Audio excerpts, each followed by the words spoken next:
Hey guys, I have some exciting news today. I have a release date for my newest story paper crafting project, The Living Archive. I'm also going to let you know when the free sample is going to go out to my email list, and I'm going to go over that magical transportation poll from 3 weeks ago. It has been a very busy few weeks, and now I'm finally getting around to going over the results of that poll and some of my favorite comments on the poll. So let's jump right into it. If you've been following along, I have been working on this project for quite some time now. These take a while because I do write the story and then illustrate it and turn it into a full paper crafting project that you can download and print and assemble at home. So it does take a little bit, but I think it is totally worth it. And I am getting ready to release this one. So you can expect the free sample to go out to my email list next Friday, February 6th. And then the Living Archive Story Kit will be available for sale in my Etsy shop on Friday, February 13th. Hopefully that will be a lucky day and not an unlucky day full of problems. So we'll see on that one. So next Friday, February 6th, if you're on my email list, you are going to get that free sample, and I'm going to give you a sneak peek of that here in a minute. And if you're not on my email list, you can sign up. There's a link in the description down below, and you can get my free story kit, The Holiday Mail Mishap, when you sign up for the email list. So let's take a look at that free sample project.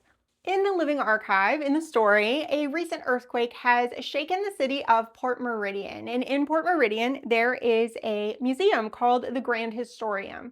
Now, the Grand Historium and the city itself have weathered the earthquake fairly well. However, one of the exhibits was damaged in the museum. So a hole has opened up in the floor in one of the exhibit rooms. And instead of unworked stone, instead of like a cave or some kind of natural pocket, they find a finished tunnel with precise stonework.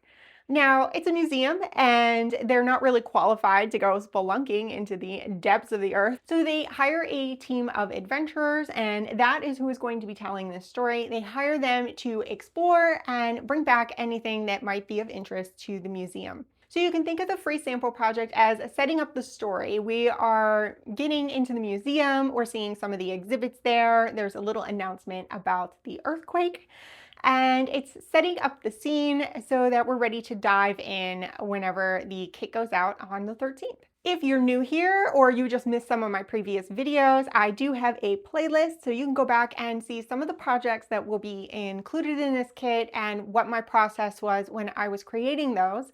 And then when the video goes out next week, I will have a supply list for you, things that you're going to need for the full kit.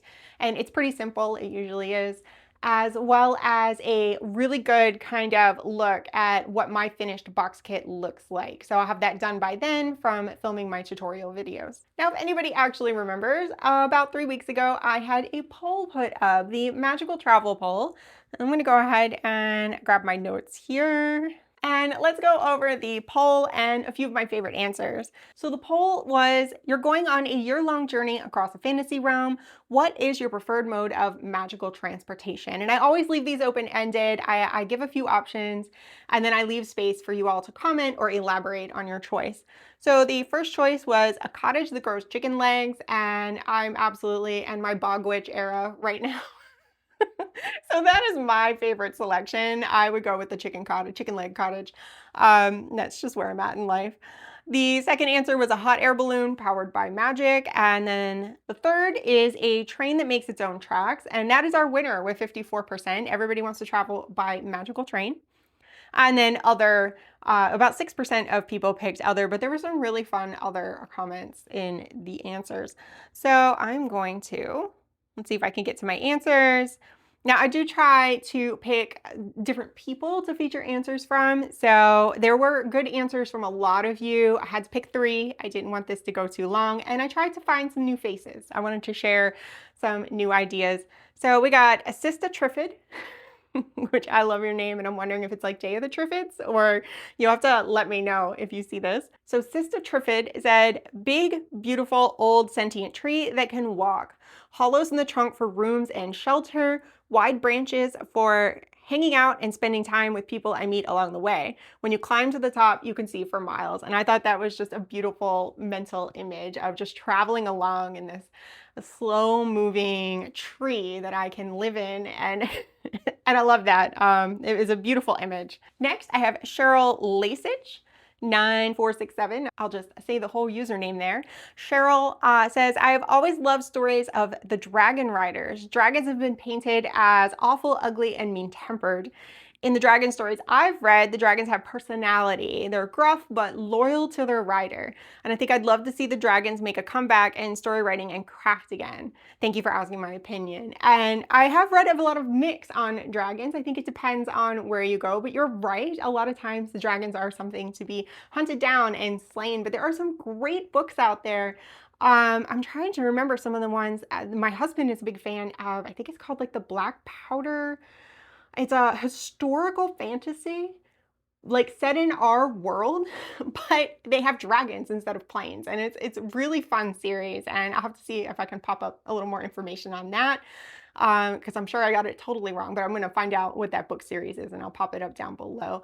That's a great book series. I read some of it a long time ago, and he has reread it a few times, so I think you might like that one. And then of course there's a lot of new options in the fantasy and romantasy genre with dragons lately, so lots of good options there.